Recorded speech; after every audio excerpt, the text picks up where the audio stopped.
आदेश प्राप्त हुआ कि जाओ दोनों बंधु संध्या करो। पूज्य श्री के द्वारा समय समय पर हम दोनों बंधुओं को आदेशित एवं निर्देशित किया जाता है। क्यों? कि हमारे बच्चे मार्ग न भटक जाएं।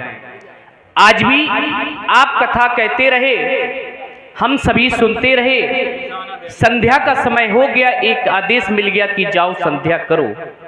लेकिन ये आदेश किसके द्वारा प्राप्त हुआ? पूज्य गुरुदेव जी के द्वारा। लेकिन गुरु है क्या? तू बताया गया, गुनाम अंधकार का, रुनाम प्रकाश का, गुनाम असत्य का, रुनाम सत्य का, गुनाम अधर्म का, रुनाम धर्म का, गुनाम अज्ञान का, रुनाम ज्ञान का। जो व्यक्तित्व अंधकार से प्रकाश की ओर ले जाए, अज्ञान से ज्ञान की ओर ले जाए, असत्य से सत्य की ओर ले जाए, अधर्म से धर्म की ओर ले जाए, उस व्यक्तित्व को गुरु कहते हैं। दूसरी ओर किसी विद्वान ने बताया, गुरुर ब्रह्मा गुरुर विष्णु गुरुर देवो महेश्वरा गुरु साक्षात पर ब्रह्म तस्मै श्री गुरुवे नमः। गुरु ब्रह्मा भी है, विष्णु भी है, शंकर भी है। जब लिखने वाले को इतने पर संतुष्टि नहीं मिली तो एक उपाधि, एक संज्ञा दे दी कि साक्षात पर ब्रह्म है। आज ऐसे पर ब्रह्म के द्वारा आदेश मिला। संसार में गुरु और शिष्य का नाता बड़ा पवित्र होता है, बड़ा अटूट बंधन होता है गुरु और शिष्य का। प्रत्येक शिष्य का कर्तव्य ये बनता है कि अपने गुरुदेव भगवान की आज्ञा का पालन करे। संसार में प्रत्येक प्राणी को गुरु बनाना चाहिए, बिना गुरु के जीवन व्यक्ति का अधूरा रहता है। बताया गया, गुरु मंत्रे मुखे यस्य तस् सिद्ध्यन्ति नान्यथा दीक्षायाम सर्व कर्माणि सिद्ध्यन्ति। गुरुपुत्र के संसार में जो व्यक्ति गुरु बनाता है, जिनके मुख में सदैव गुरु मंत्र रहते हैं, गुरु के प्रति श्रद्धा रहती है, गुरु के प्रति आस्था रहती है, उन व्यक्तियों के कार्य कभी असफल नहीं होते बल्कि सारे कार्य सफल होते हैं। दूसरी ओर बताया गया, कुछ शिष्य संसार में ऐसे भी होते हैं जो अपने गुरुओं की बुराई करते हैं, पीठ पीछे हंसते हैं। अगर सामने से गुरु जा रहे तो हंस के निकल देते, प्रणाम भी नहीं करते। तो उनके लिए बताया गया, गुरु त्यागात भवे निमृत्यु मंत्र त्यागात दरिद्रता गुरु मंत्र प्रत्यागी रौरम नरकम वर्चेत।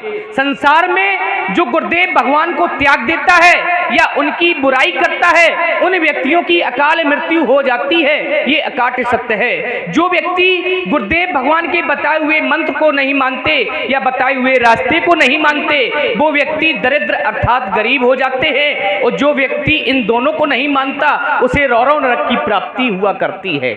आज समय के अनुसार आदेश मिला कि जाओ दोनों बंधु संध्या करो। एक संकेत मिला, विगत दिवस गुरु आयुष पाई संध्या करण चले दो भाई। ये संकेत क्यों? क्या हम दोनों भाई नित्य प्रतिदिन संध्या वंदन नहीं करते? नित्य प्रतिदिन करते, लेकिन आज ये संकेत, वो भी उसमें एक राज छुपा हुआ है। वो क्या है? रहस्य। एक संकेत मिल गया, विगत दिवस गुरु आयुष पाई संध्या करण चले दो भाई। प्राणी को संध्या कभी रोक कर कहाँ करनी चाहिए?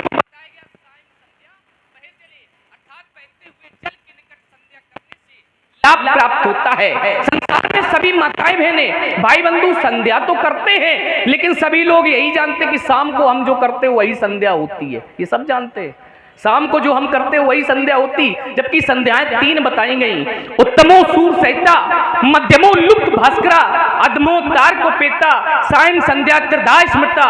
उत्तम सायं संध्या वह है जो सूर्य के रहते की जाए, मध्यम सायं संध्या वह है जो सूर्य रहित की जाए, सायं संध्या वह है जो तारागण निकलने पर की जाए, वह अधम संध्या कहलाती है। इस संसार में प्रत्येक प्राणी सदाचार करता है। सदाचार के बिना व्यक्ति मानव अपने आप को मानव कहता तो है, लेकिन मानव कहलाने के योग्य नहीं। क्योंकि धर्म का एक अंग वेद, वेद का एक अंग उपासना, उपासना का एक भाग सदाचार, सदाचार का ही तो एक कच्छ है संध्या। लेकिन संध्या है क्या?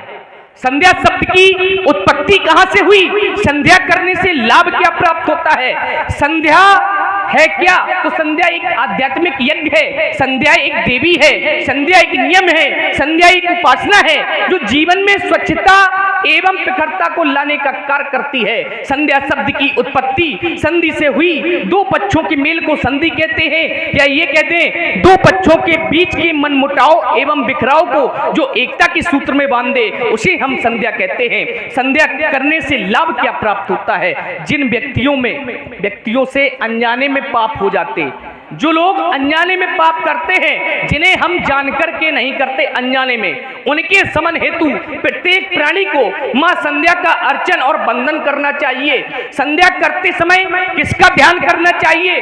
तो बताया गया मां गायत्री का, गाय नाम प्राण का, त्री नाम रक्षा का, जो हमारे प्राणों की रक्षा करे उसी को तो हम मां गायत्री कहते हैं। किसी भक्त ने पूछ दिया, यदि हम मां गायत्री का जाप ना करना चाहें या उनका ध्यान ना करना चाहे, तो किसी विद्वान ने उत्तर दिया कि लोग अपने इष्ट देवता का ध्यान कर सकते हैं। तो मैं देख रहा हूं यहां पर आराध्य एवं आराध्य के भी आराध्य विराजमान है।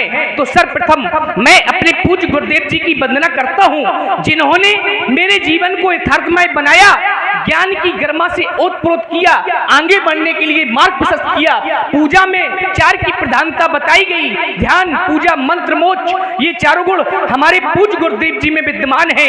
ध्यान करना किसका करो, पूजा करनी किसकी करो, तो बताया गया ध्यान मूलम गुरु मूर्ति, पूजा मूलम गुरु पदम, मंत्र मूलम गुरु वाक्यम, मोक्ष मूलम गुरु कृपा।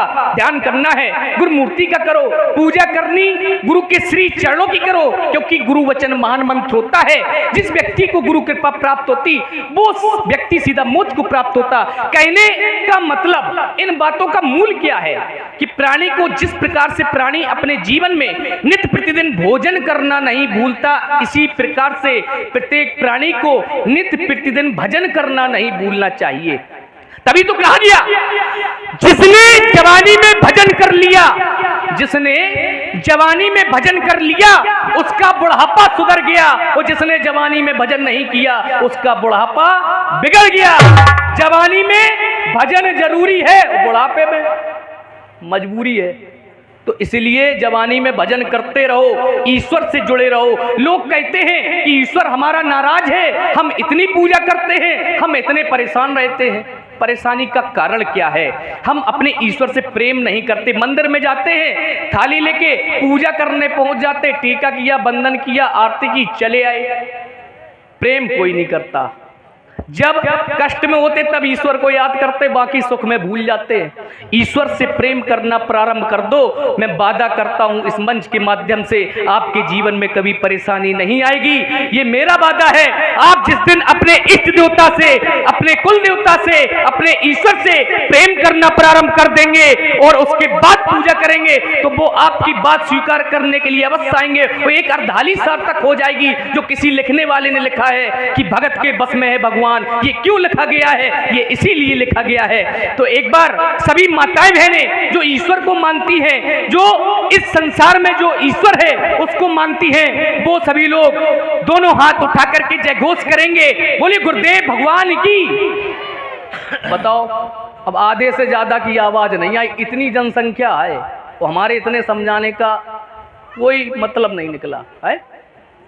किसी विद्वान ने एक सिद्धांत बताया, जिंदगी में एक नियम बनाओ कि जयकारा और भंडारा कभी मत छोड़ो, क्योंकि जयकारा भी ईश्वर का होता है और भंडारा भी ईश्वर का होता है। तो बड़ी श्रद्धा एवं आस्था के साथ जयकारा लगाया करें, क्योंकि जयकारा लगाएंगे तो फल आपको ही प्राप्त होगा।